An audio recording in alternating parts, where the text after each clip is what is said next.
और ये ना सोचना कि बस मैं तो रजोगुण से दूर होकर और अपनी भक्ति कर रहा हूं, बस मेरी बात बन गई। नहीं भाई, अभी तो शुरुआत हुई है, शुरुआत।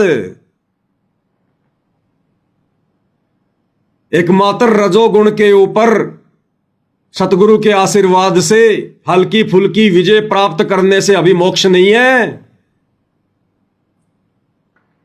परमात्मा कहते हैं, राजा डूबे मान में पंडित चतुराई रे, इस ज्ञान गली में बंक है तूने धूर चटाई रे। अभी तो बहुत गुंडियां हैं, बहुत गुंडियां। पाकी फसल देखकर गरबैये मत किसान, अभी तो झोले बहुत हैं भाई, घर आले तब जान। एक शब्द में क्या बताया गुरुदेव ने हमें?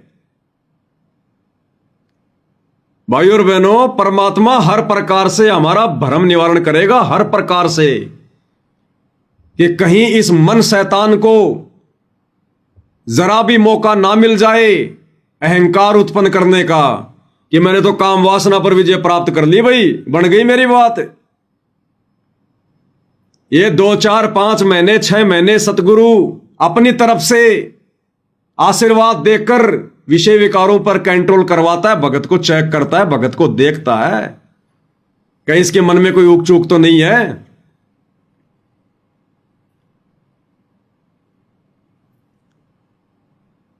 गुरुदेव भगवान ने शब्द में क्या बताया? संतों समझो की मति न्यारी। और उसकी एक चौपाई जो हमारे विशेष मतलब की है, उसमें गुरुदेव भगवान क्या कह रहे हैं, आपको चौपाई सुना देते हैं परमेश्वर जी के मुख कमल से। तो माया तजी न जाई, सदा जीव के संग रहते हैं, जैसे बेल वृक्ष लिपटाई। संतो माया तजी न जाई, संतो माया तजी न जाई, और सदा जीव के संग रहते जैसे वृक्ष बेल लिपटाई। गुरुदेव कहते हैं, जैसे किसी पेड़ के ऊपर वो पीली पीली सी बारीक बारीक सी वो जो होती है बेल, जिसको अंबर बेल भी बोलते हैं, जो पेड़ के ऊपर छा जाती है और धीरे धीरे धीरे धीरे उस पेड़ के उन पोषक उन तत्वों को चूसती रहती है और सुखा के रख देती है उस पेड़ को, अंत में सुखा के। तो ये जो माया है, काम क्रोध लोभ मोह अहंकार, ये इस प्रकार से भगत को चूसती है, भगत की भक्ति को चूसती है। कहते हैं ये नहीं तजी जा सकती, कब तक? जब तक आपको सतगुरु पूरा ना मिले। और सतगुरु पूरा मिल गया तो आपने भगत फिर पूरा बनना पड़ेगा, पूरा भगत। और आगे अब क्या कह रहे हैं गुरुदेव भगवान? ये उन भाई बहनों के लिए विशेष संदेश है गुरुदेव की तरफ से, जिनको परमेश्वर ने सात संगति की इस प्रथम परीक्षा में सिलेक्ट किया है। अभी पास नहीं हुए, कोई सोचे हम पास हो गए, केवल सेलेक्ट हुए। सिलेक्शन हुआ हमारा हजारों में से केवल 100 का। और अब उन 100 की आगे और कठिन ट्रेनिंग होगी, परीक्षा होगी उनकी। तो गुरुदेव भगवान कहते हैं कि नादान प्राणी, ये ना सोचना कि मैंने काम वासना पर विजय प्राप्त कर ली, हल्की फुल्की तो मेरी बात बन गई। नहीं, फिर काल आगे से आगे चाल चलेगा, आगे से आगे। और क्या कह रहे हैं गुरुदेव? भाई काम तजे तो ये क्रोध ना छूटे। अगर काम वासना पर जैसे तैसे तूने विजय भी प्राप्त कर ली, तो कहते हैं फिर काल दूसरा रिमोट घुमाएगा, दूसरा वॉल्यूम ऑन करेगा। किसका? इस क्रोध का। काम तजे तो ये क्रोध ना छूटे। और जब इस क्रोध के ऊपर भी विजय प्राप्त होगी सतगुरु के आशीर्वाद से, तो फिर कहते हैं फिर लोभ बढ़ जाएगा मन में, कहीं ना कहीं से लालच पैदा करेगा ये काल। काम तजे तो क्रोध ना छूटे, और क्रोध तजे तो लोभा, और लोभ तजे तो आशा बढ़ जा। अगर लालच भी छोड़ दिया आपने कि भाई जितना खाना उतना कमाना, बाकी परमात्मा का भजन, तो कहते हैं लोभ तजे तो आशा बढ़ जा, फिर मन की आशाएं बढ़ेंगी। फिर ये गुरुदेव हमें सतर्क कर रहे हैं कि नालायकों, खाली इतने से संतुष्ट मत हो जाना कि हम तो 100 आत्मियों में हम तो हो गए, हम सेलेक्ट, हमने काम वासना पर विजय प्राप्त कर लिया, हमारी बात बन गई। गुरुदेव कहते हैं अभी तो बहुत सारी सीढ़ियां पार करनी है, बहुत सारी। जरा भी मन में अहंकार आ गया, इधर उधर कोई दोष आ गया, जरा भी बकवाद कर दी तुमने मोबाइल सोबाइल में, कहीं भी निगाह दृष्टि में, उसी समय नीचे पटकेगा। तो गुरुदेव कहते हैं काम तजे तो क्रोध न छूटे, और क्रोध छोड़े तो लोभा, और लोभ तजे तो आशा बढ़ जा, और फिर मान बढ़ाई शोभा, फिर मान बढ़ाई का और भयंकर रोग। काम वासना को एक सत्संग में गुरुदेव ने बहुत ही कमजोर शत्रु बताया, भाई और बहनों, बहुत ही कमजोर। ये जो काम वासना है ना, इसको तो बहुत ही कमजोर शत्रु बताया है, ये तो कुछ भी नहीं बताया गुरुदेव ने। इसके बाद जो ये 4 शत्रु और हैं, क्रोध, आशा और मान बढ़ाई। इसलिए गुरुदेव अपनी वाणी में क्या कहते हैं कि राज त्यागना सहज है, कि तुम रजोगुण को भी त्याग दोगे, धन संपत्ति को भी त्याग दोगे। राज त्यागना सहज है, और सहज नारी का ने, नारी का ने यानी मोह, रजोगुण, ये भी तुम त्याग दोगे, कोई बड़ी बात नहीं है। बहुत से लोगों ने त्याग दी है। इसका त्याग तो बाकी लोग भी जो नकली संतों की शरण में हैं, वो भी जो है वो करके बैठे हुए हैं। इतनी हिम्मत तो जीव आसानी से कर लेता है। तो परमेश्वर कहते हैं राज त्यागना सहज है, सहज नारी का ने, और फिर मान बढ़ाई ईर्ष्या दुर्लभ तजना। ये तो वही बात यहां गुरुदेव कह रहे हैं कि ये काम तो कुछ भी नहीं है। काम तजे तो क्रोध ना छूटे। इस काम वासना के बाद तो क्रोध भयंकर शत्रु है, कामी, क्रोधी, लालची। तो काम तजे तो ये क्रोध ना छूटे, और ये क्रोध तजे तो लोभा यानी लालच, और लोभ तजे तो आशा बढ़ जा, या फिर मान बढ़ाई शोभा। तो काम वासना के बाद तो भाई और बहनों 4 शत्रु और हैं जिनके ऊपर विजय प्राप्त करनी है मालिक के आशीर्वाद से। तो यहीं पे आके मत अटक जाना कि बस बढ़ गई बात हमारी। क्या कह रहे हैं गुरुदेव भगवान, आप आगे ध्यान से सुनना।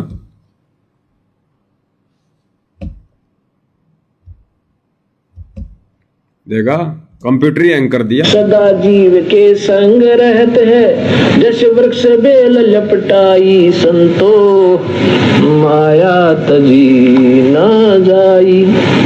बेल कहें, वृक्ष के चारों तरफ बेल चपट जाया करें, कहते न्यू माया जीव के लपटी रहेगी। कई प्रकार से माया है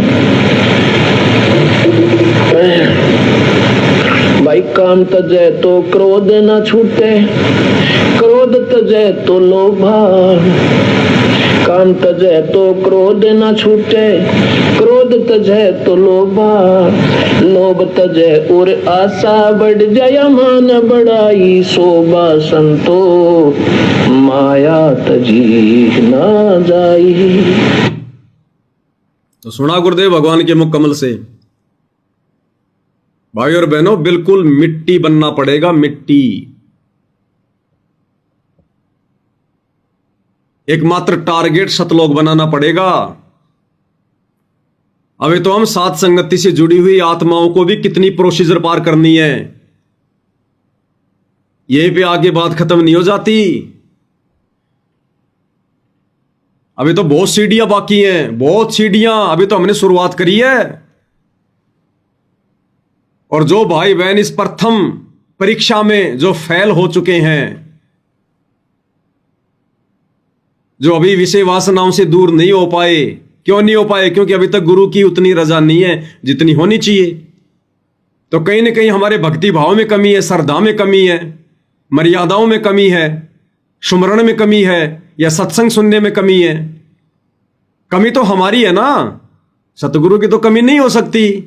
भाई सतगुरु के दरबार में कमी काहे की नाय, और हंसा मौज नहीं पावता, तो तेरी चूक चाकरी माई।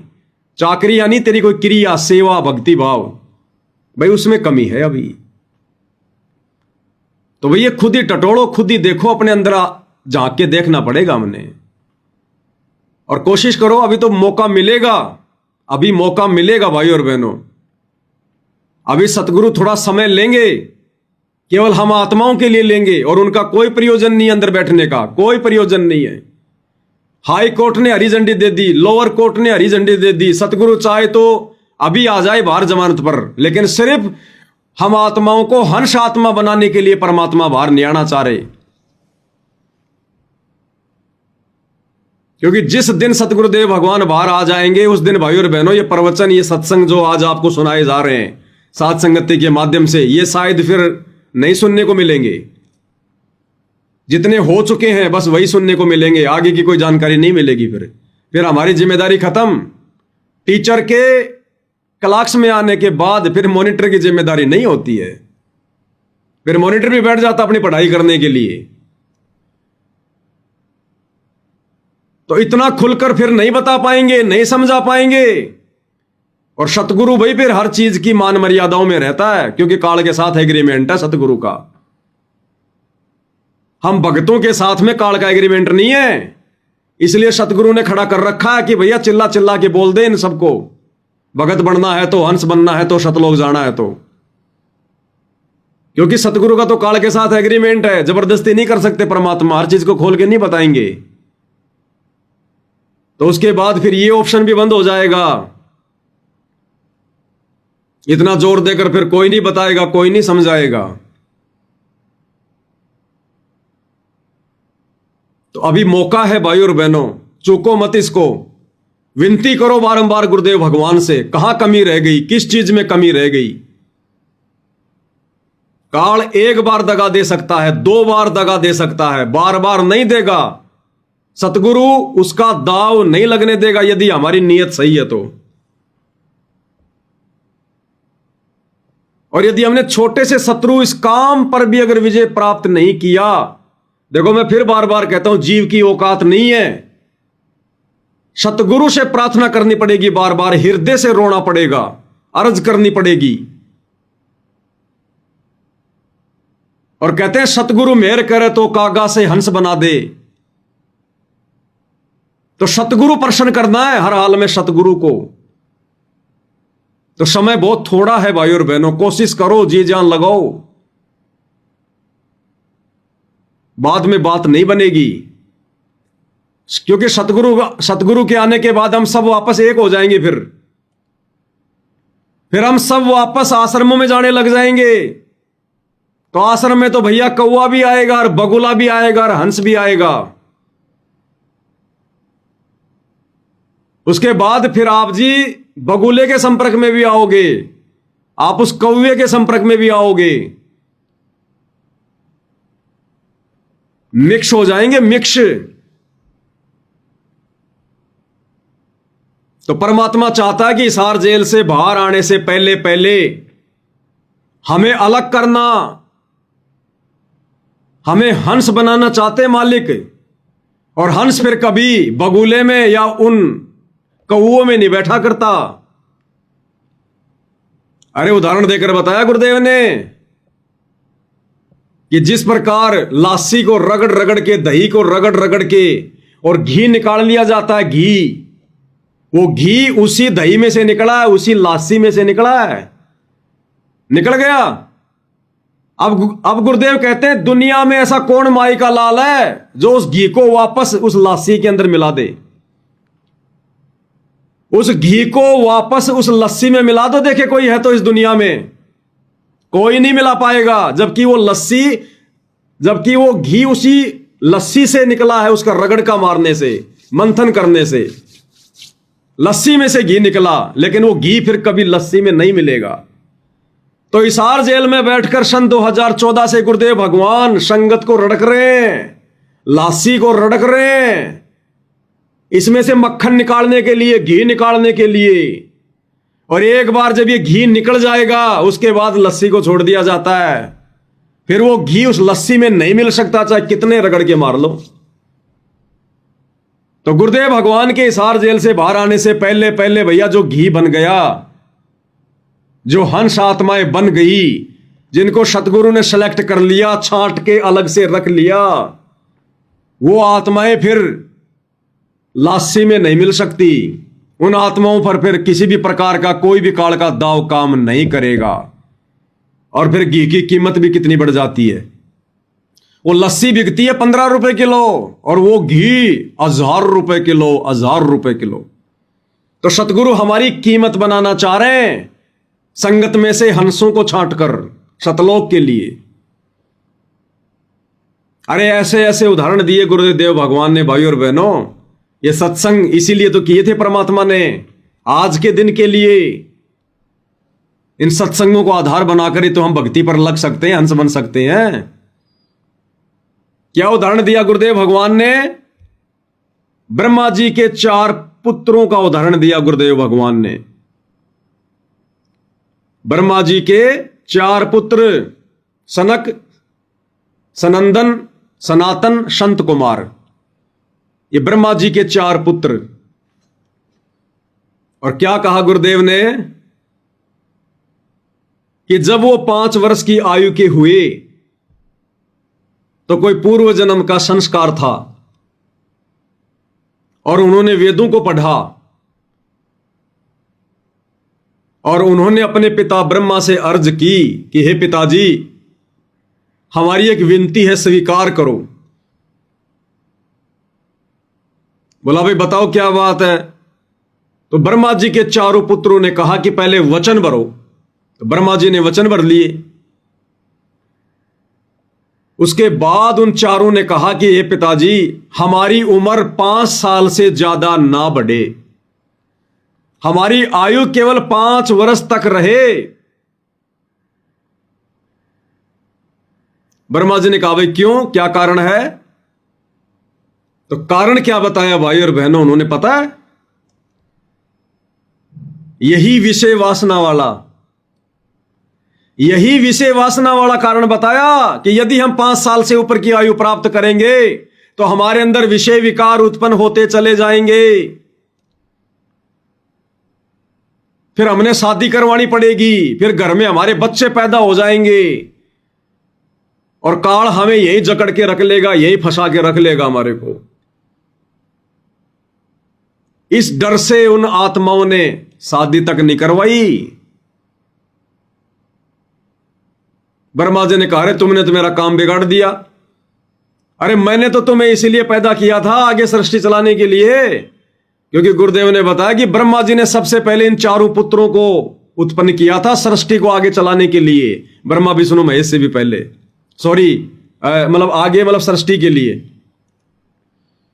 ये प्रियव्रत, ये नारद वगैरह, उत्तानपात वगैरह, इनसे पहले ब्रह्मा जी ने इन 4 पुत्रों को पैदा किया था काल की खुराक तैयार करवाने के लिए।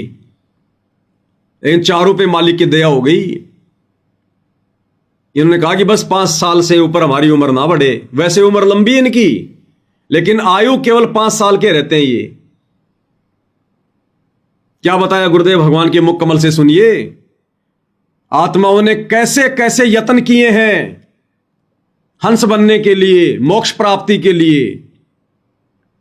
क्या कह रहे हैं गुरुदेव भगवान, सुनिएगा। एक दिन कहते हैं सनक, सनंदन और संत अपने ये 4 भाई चले गए, छोटे छोटे, ये 5 साल की आयु के संत हैं। एक दिन कहते हैं सनक, सनंदन और संत कुमार, सनातन, ये 4 भाई चले गए, छोटे छोटे, ये 5 साल की आयु के संत हैं, ऋषि हैं।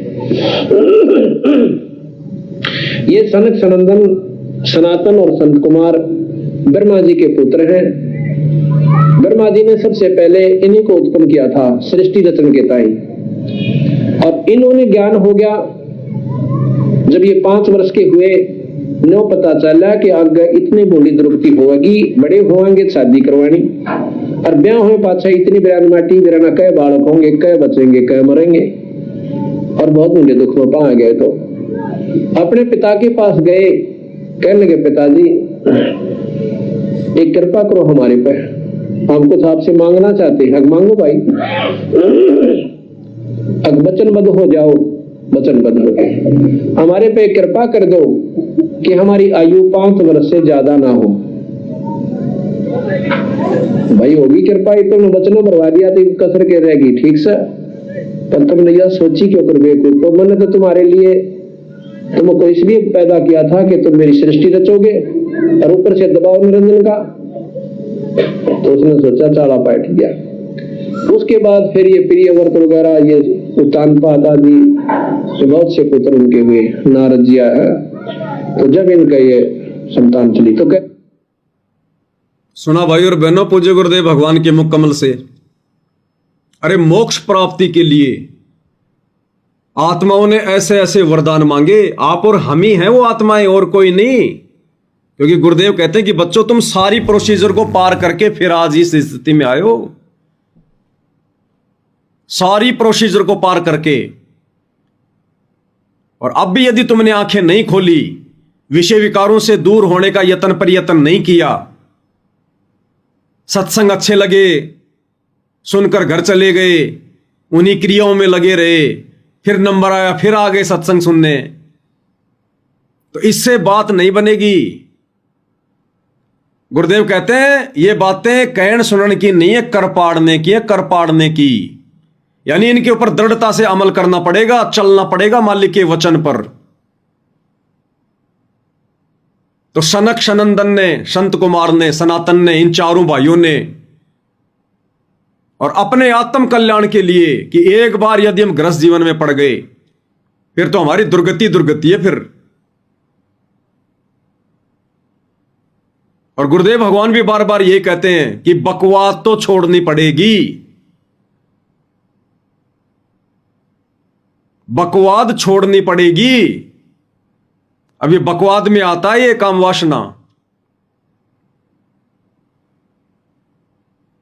इसके बिना बात नहीं बनेगी हमारी। तो जितना हो सके भाई और बहनों सतगुरु को प्रसन्न करो, और सतगुरु को प्रसन्न करने के लिए सतगुरु ने सद्बुद्धि देकर कि वे कैसे प्रसन्न होंगे, ये भक्ति क्रियाएं शुरू करवा दी भगवान ने, जो आज से पहले आप और हमारे दिलो दिमाग में भी नहीं थी। अरे जब कोई आदमी नाराज हो जाता है, घर का कोई या कोई यार दोस्त, तो दूसरा घर का सदस्य या फिर यार दोस्त उसको क्या कहेगा, उसको मनाने के लिए जब बार बार कहने पर भी नहीं मानता है तो कि भाई आजा ना, अब क्या तेरी आरती उतारूं तब मानेगा, अरे अब क्या तेरी आरती उतारूं तब मानेगा मेरे भाई, आजा। आरती उतारने का मतलब अब क्या मैं आरती उतार कर मैं तुझे प्रसन्न करूं तब मानेगा।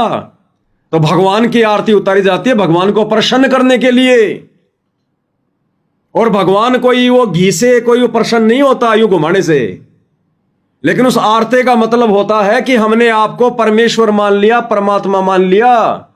क्योंकि आरती परमात्मा की उतारी जाती है, परमेश्वर की उतारी जाती है।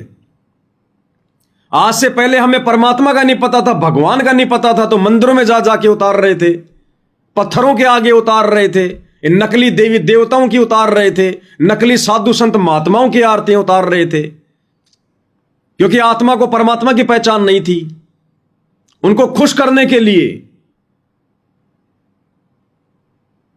तो परमेश्वर ने यह दया हम सात संगत वालों पे क्यों बख्शी, क्योंकि मालिक चाहते हैं कि ये आत्माएं प्रसन्न करें, फिर गुरु मेहर बख्शेगा, राजा बख्शेगा। तो घर घर में परमात्मा ने आरतियां शुरू करवा दी।